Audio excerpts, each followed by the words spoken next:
Hello and welcome to the Blue Rose Cinema Club. I am Charlie and I'm here with my fantastic co-host. Hey, it's Crash. How you doing? Today we are talking about the brevity is the soul of wit, Solaris. Yes, the briefest of films. It is a Tarkovsky Russian film that is under 3 hours, and it feels it. Yeah, it's a scant just under 3 hours. This really is him at his most subdued, I guess. Stalker is both longer and slower. This one has plot. Well, that's the funny thing about this film. So Tarkovsky personally believes that it's a failure because it didn't transcend the medium, unlike Stalker. I feel like if that is, if you're going to hate on your own work just because it didn't completely fundamentally change and go beyond the medium you're working on, that's not a failure. Your goals are different. That sounds accurate for Tarkovsky, though. He was an intense dude. He certainly was. And this is exactly the kind of film he'd look at and be like, it's all right. It's not my best work. I could do better than this. Produced in 1972 by MOSFILM, the great Soviet-era industrial complex. You will watch movies and you will clap, comrade. Directed and co-written, of course, by Andrei Tarkovsky, based on Stanislav Lem's novel of the same name. It is starring, here's some names, Donatas Banionis, Natalia Benderchuk, Yari Yarvet, Vladislav Dvoretsky, my bad, Anatoly Solonitsyn, Sargsyan, fucking hell, and Nikolai Grinko. It's quite a mouthful. Quite a mouthful. The film follows Soviet scientist Chris Kelvin as he is sent to evaluate a space station and its inhabitants orbiting above and observing the planet Solaris, a sphere of gleaming golden ocean. Before leaving, he speaks to a former pilot who had previously visited Solaris, who tells him of seeing a forest suddenly grow beneath him and an enormous 4-meter-tall child. Arriving at the station, Kelvin finds that one of the 3 remaining personnel, Dr. Gilbaran, has killed himself, and his colleagues, Dr. Sartorius and Dr. Snout, I could never get his pronunciation right, it's such a bad name, seem unconcerned and disinterested. Kelvin gets glimpses of others on board, though, people who shouldn't and couldn't be on board, like his former wife, Harry, who he unsuccessfully tries to airlock. Eventually accepting the other guests and Harry, Kelvin, Sartorius, and Snot all the same come up with both way to destroy the visitors and to stop them from being created at all, theorizing that Solaris itself is manifesting them from the crew's own memories, and that by broadcasting Kelvin's brainwaves directly to the planet, they can communicate that they'd really rather not, thank you. Please stop sending my dead wife's ghost. It's a lot. Really appreciate not having to deal with this. Thank you so much. Following a night of bizarre dreams, Kelvin awakes to find Harry has asked Snot and Sartorius to destroy her, while islands have emerged on the surface of Solaris. The movie ends as it began, with Kelvin at his father's home, but this time it is revealed that it is a manifestation of Solaris. Fuck. All of that does happen in the film. Yeah, these are the things that occur that shouldn't take 3 hours, but... Well, there is the amazing scene that is just driving around Tokyo to show like a futuristic city. I love that. That is in the film only because Tarkovsky and his crew wanted to go to Japan.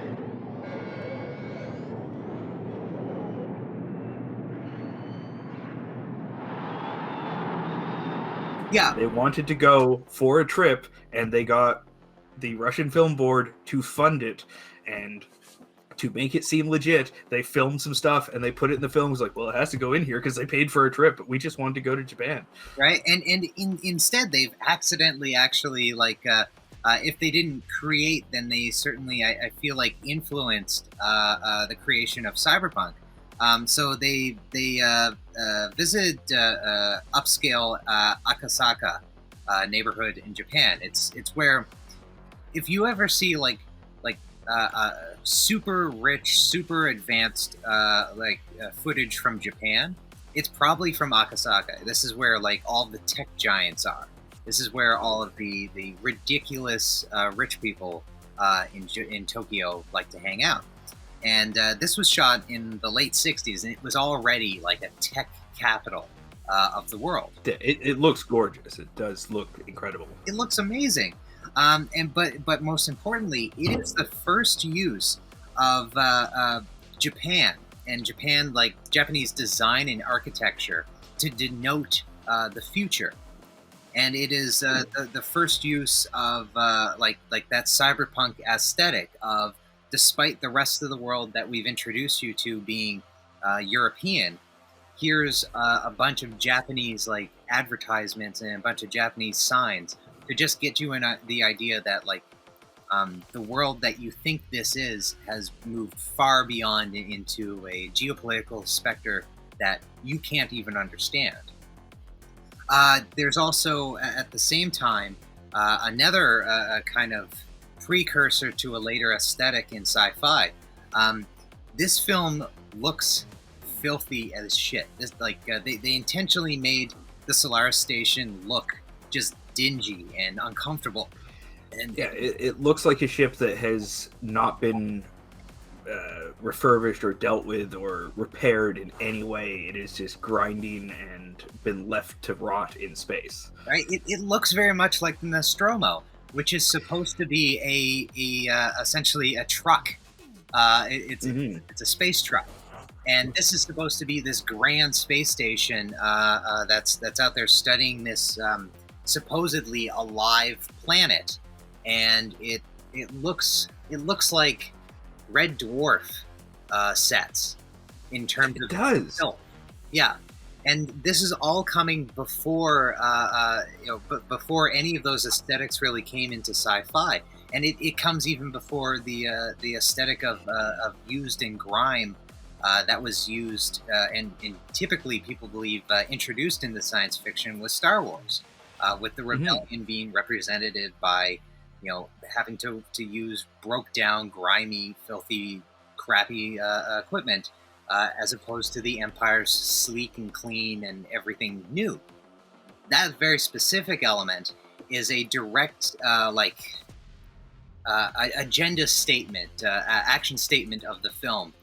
So there's a lot, as you say, there's a lot going on thematically when it comes to this film, but there's one big thing that you're supposed to especially take away.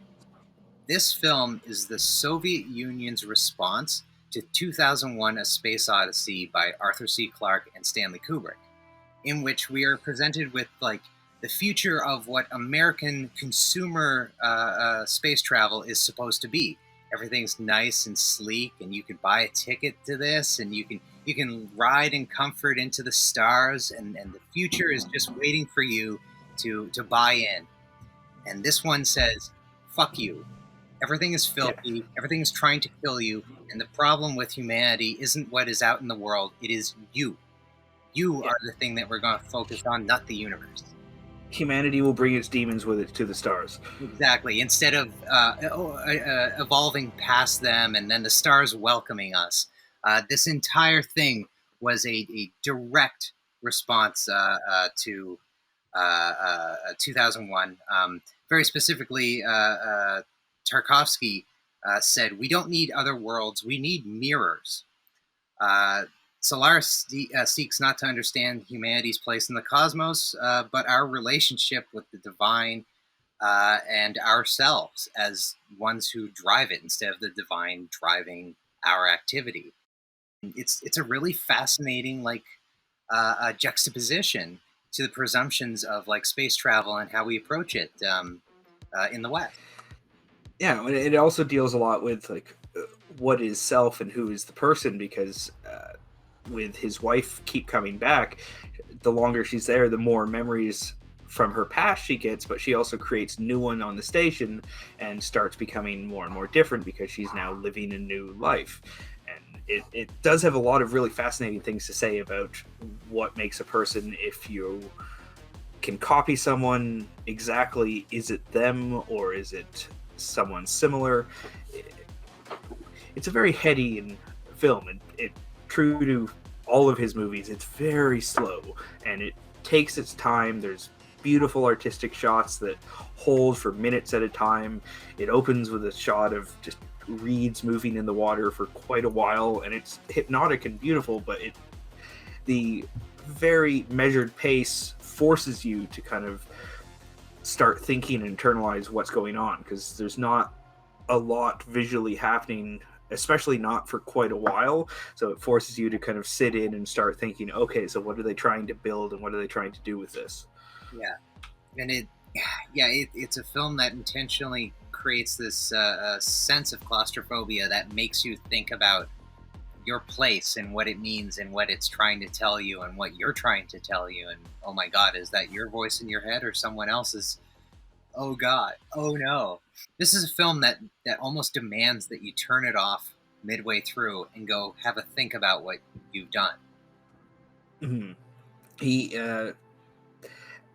This is my third of Tarkovsky I've seen. I've seen this, Stalker, and The Mirror, and it is definitely a recurring theme of his, where it is that same aggressively slow, measured pace that you have to. It does not hold your hand. You really have to work to know what's going on and follow and try and understand both the linear story that's going through and, more importantly, the philosophical undertones. Yeah, absolutely. And like, it's funny. This film is jam-packed. You feel every minute of it. It's a very long film. You feel every minute of it, but it couldn't be cut down. Even if No, you couldn't cut anything. Yeah, really, it's all necessary. Even though, like as you said, there are entire sections where it's just a single image repeated for about 5 minutes, like the golden shimmering water or the reeds. It just goes on and on and on, but that's intentional, and it just makes it funny that Stanislav Lem, the writer of the novel, doesn't actually like this book because he feels like Tarkovsky took all the actual guts of it and hollowed it out. So the writer of the novel believes that this film is shallow.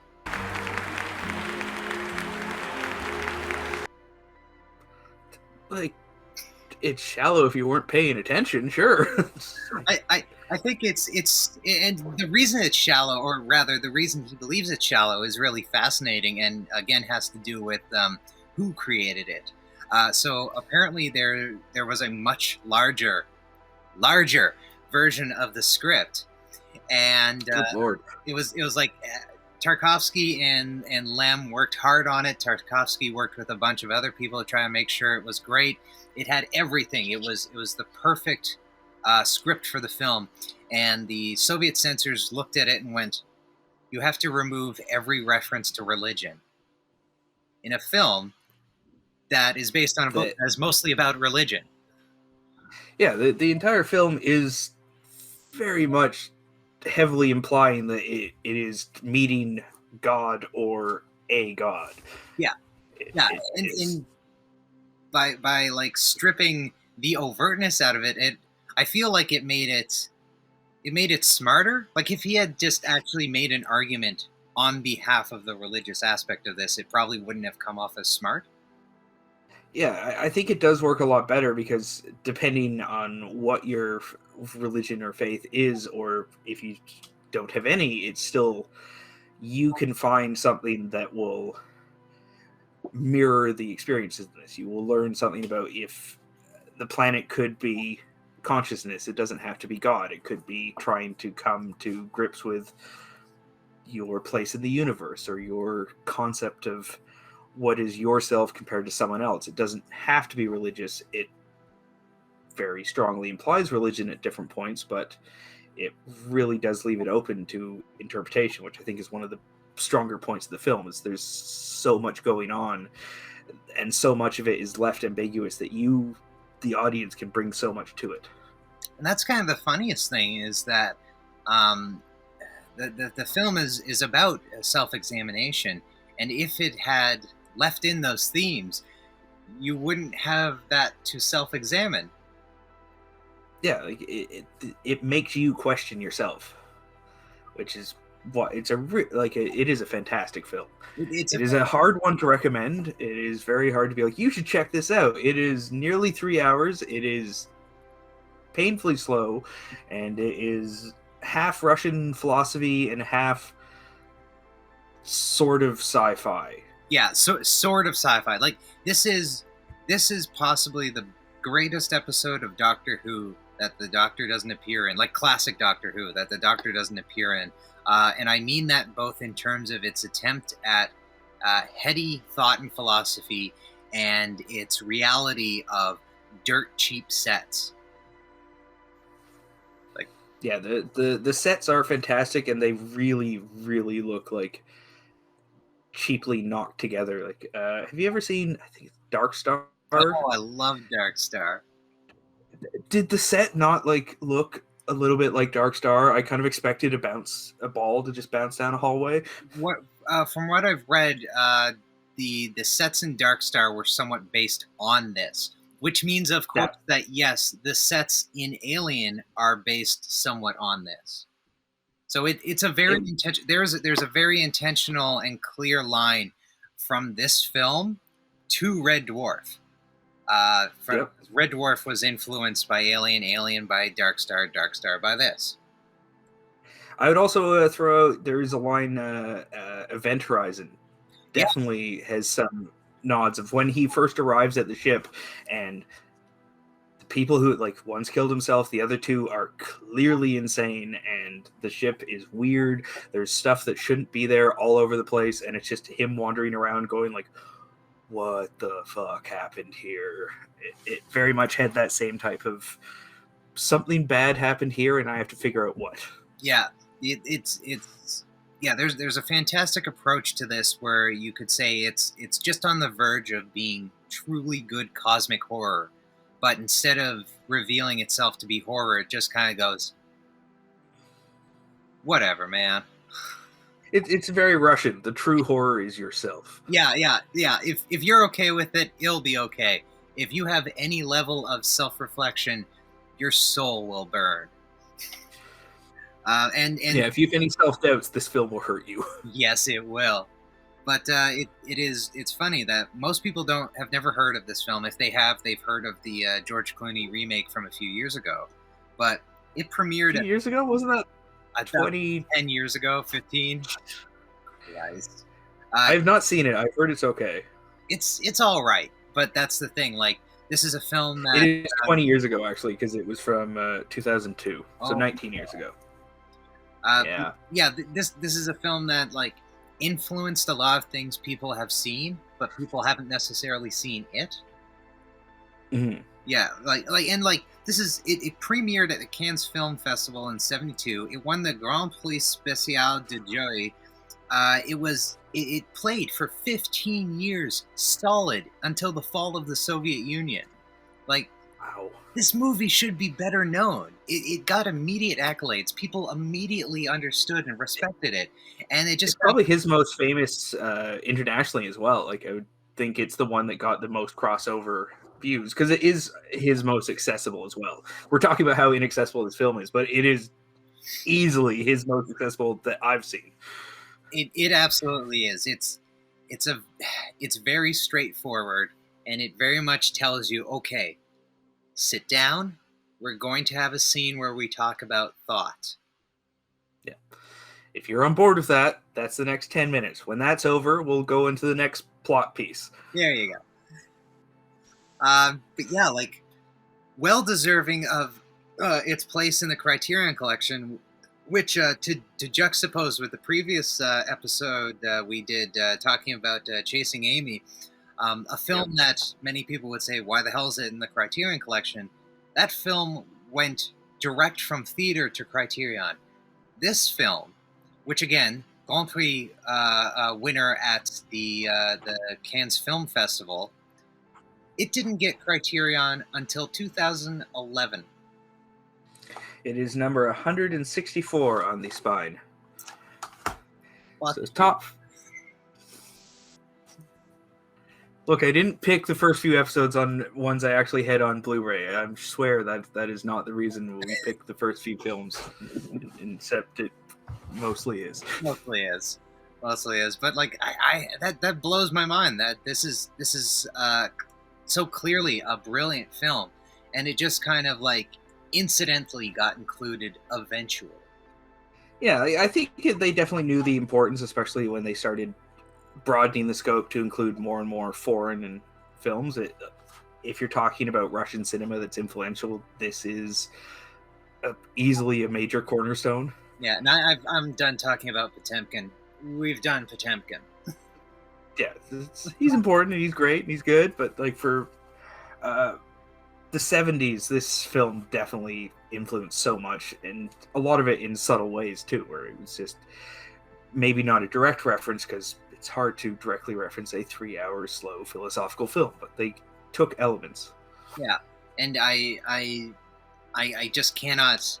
I personally can't accept that at some point someone like William Gibson didn't see this film, and then 10 years write elements of it into like Neuromancer. Yeah, it's the type of film that seeps into, like, no pun intended, seeps into your subconscious. It's because of so much is happening, and they're so philosophical that it gets under your skin.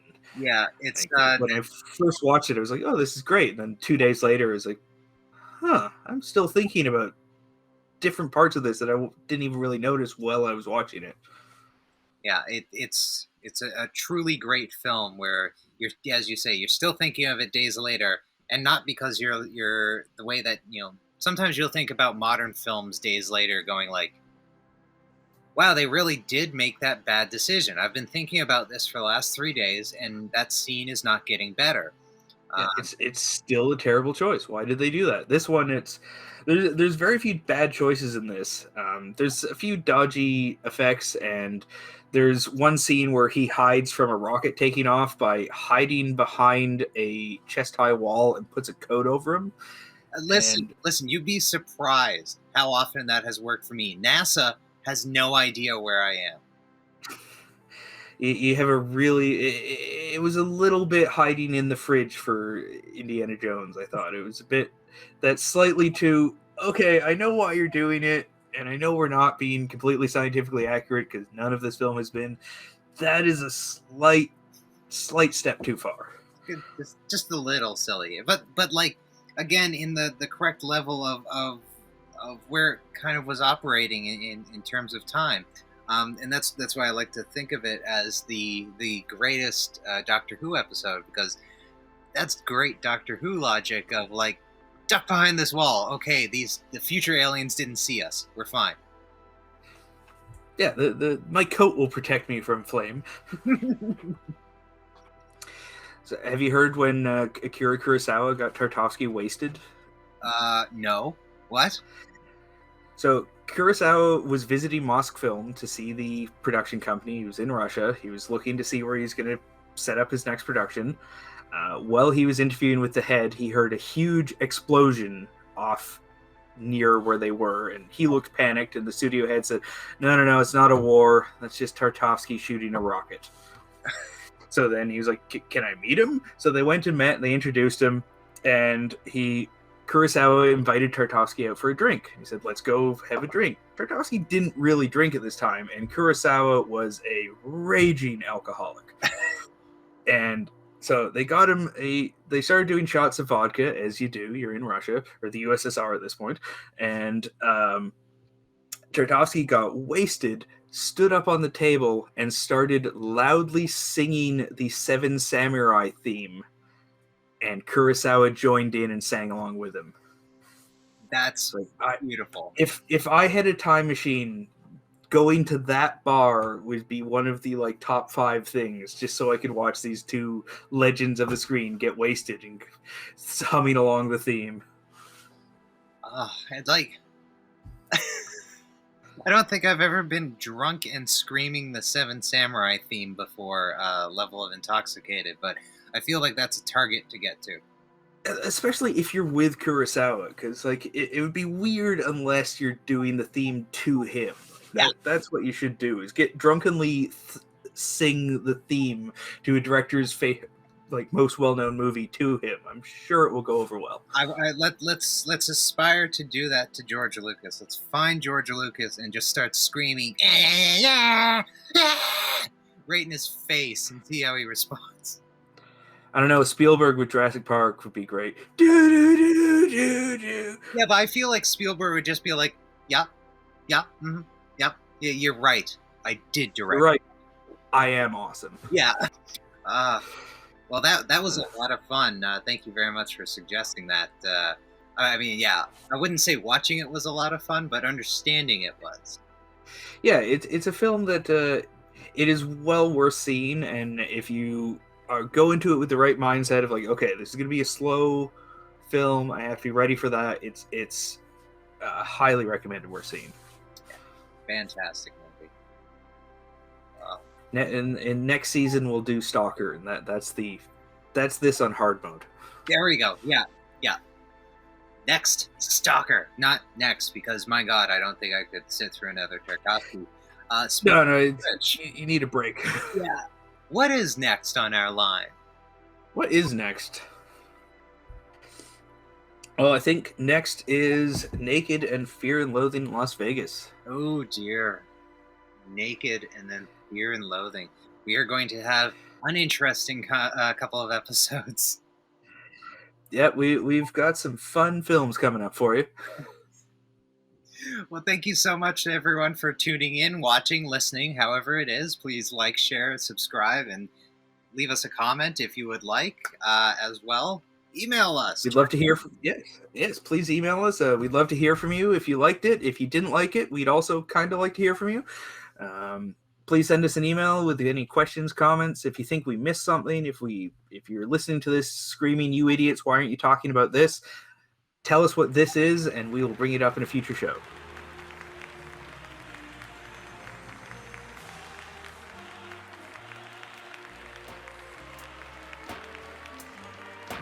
Good night, everybody. Bye.